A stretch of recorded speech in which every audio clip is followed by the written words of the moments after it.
Happy Monday, everybody. It's Beth Miller, Executive Director of the Creative Education Foundation. I've been thinking a lot about emotional regulation. If you watch my last few posts, as I prepare for the keynote speech for SIPSI, which is coming up June 22nd through 26th. One of the things I've been really thinking about is, what emotional regulation looks like and how to maintain it. And I had a moment this past week where something I wasn't expecting dysregulated me. And I could feel it like in my heart. I felt a little rush of shame. I felt fear. I felt dysregulated. And I feel it in my chest.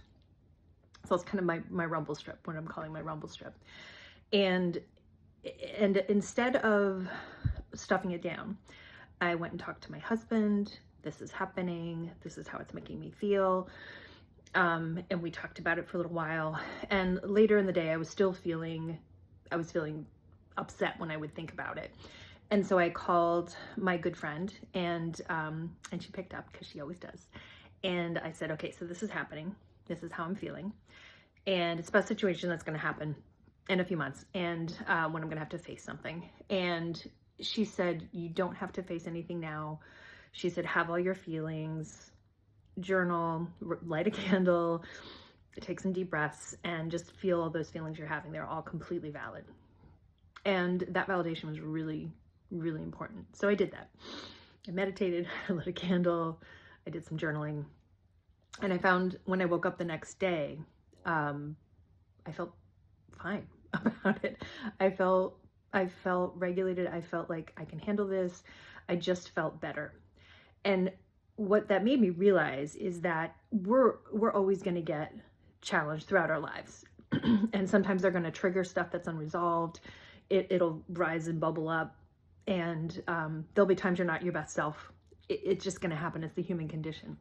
But what's different is when you really zero in on how to regulate yourself, is the recovery time is better. So this made me think about being in the gym. And I get tired. I couldn't finish push-ups today.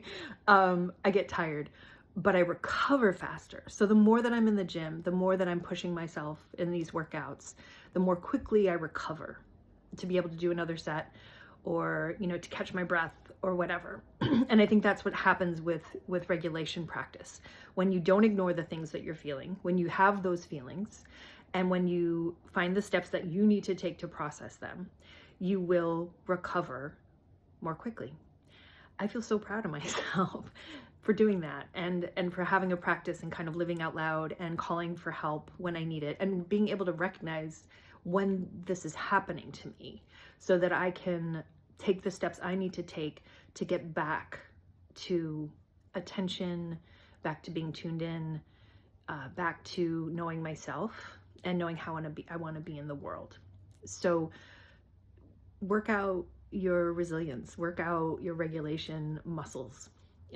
You're still going to get dysregulated. That's human. It's fine. But it is our responsibility to recover so we don't do harm to others, and so we don't harm ourselves.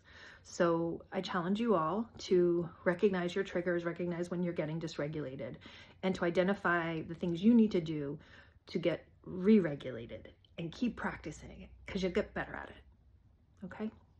Have a great day.